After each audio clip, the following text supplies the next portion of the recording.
Құрманқұл Тоқтарәлі, сіздің отчетторыңызды оқыдық. Жалпысынан алғанда барды қанаттандырарлық түрде жақсы қабыл алдық.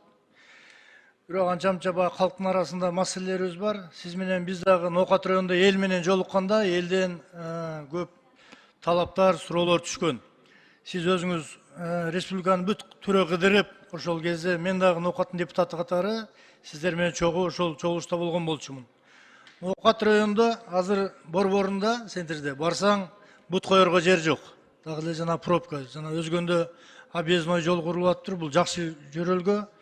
Бирок ошол эле учурда жанагы Ноокат районунун центриндеги жолсо райондогу мектептин жерлерин, налоговыйдын жерлерин, маданият үйлөрүн, жана башка жерлерин соода саттык тармактарга айландырып жиберген шылуундардын иши токтоп турат да.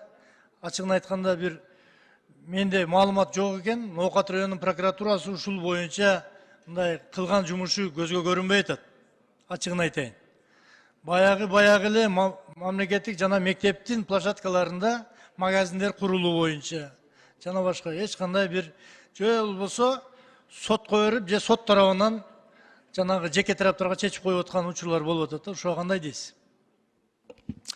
Бул маселе боюнча сиз ар бир факты боюнча убакыт болгондо келбейсиз мага. Дайым ушул маселени көтөрүп жүрөсүз. Жеринде барып текшергенде да болгон.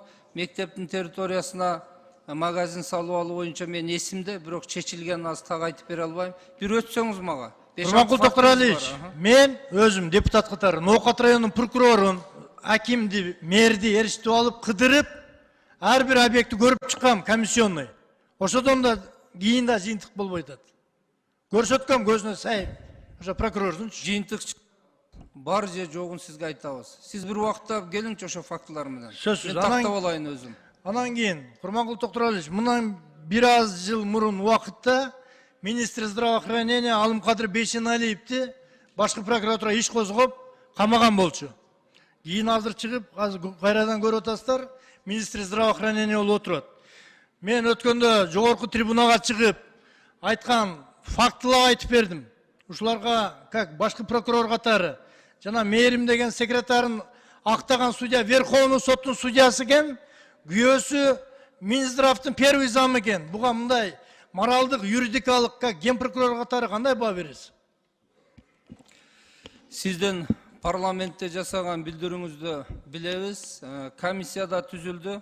Biz бұл бойынша текшеріштен баштамақпыз. Комиссия түзілгендіктен депутаттық комиссияға тосқолды қылбайлы деп, анткени комиссия иштей баштаса, bizde чакырасыздар жардамга. Ошондуктан biz комиссиянын ишин карап турабыз. Ал эми мурда козголгон кылмыштар боюнча мына Ички иштер министрлиги азыр жооп берет. Маалымат берип койгулачы, эмне болгон? Саламатсыңарбы? 2022 жылы Саламат сактоо министринин үстүнөн 8 кылмыш иши келип түшкөн, Ички иштер министринин тергөө кызматына. Тергөөнүн жыйынтыгы менен 8 иштен кыскарган болчу. Кылмыштын жосуну жок деп. Бул 8 кылмыш иши көзөмөл иретинде прокуратура жөнөтүп окулуп. Кылмыш иши составда жок болсо эмне үчүн анда иш козголгон анда? Ишти прокуратура козгогон, милиция эмес. Биз коргоп, өзүңүз билесиз, козгоп тергегенбиз. Тергеп баратканда кызыкчылыктардын кагылышы болбосун деп ген прокурор артыма чубал деп кайрылган. Ошол себептен биз объектив чечиш үчүн Ички иштер министрлигине ишти өткөрүп бергенбиз. Тергөөчүлөр тергеп курамы жок деп кыскартты, биз макул болдук. Анткени аныктай албай коюшту окшойт. Себеби ушул. Азыр убактылуу токтотулганбы же прекращенныйбы? Жок, кыскартылган, 7 кылмыштан кыскартылган. Ал прекращенныйды кайра возобновлять этсе болот да. Эгерде негиз болсо ошондо. Жанакка кандай жооп бересиз? Жанагы мэрим деген помощницасы взятка менен кармалып атат. Анын актаган Верховный соттун судьясы, күйөөсү Минздравдын первый замы болуп иштеп атат. Кызыкчылыктардын кагылышуусу ушул жерде жатпайбы?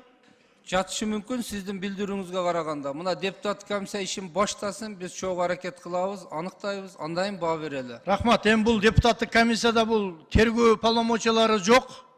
Негизги мамлекетте тергөө, надзор, жана башка кылчу атайын органдар бар, ГКМБ, башкы прокуратура жана МВД дегенчи.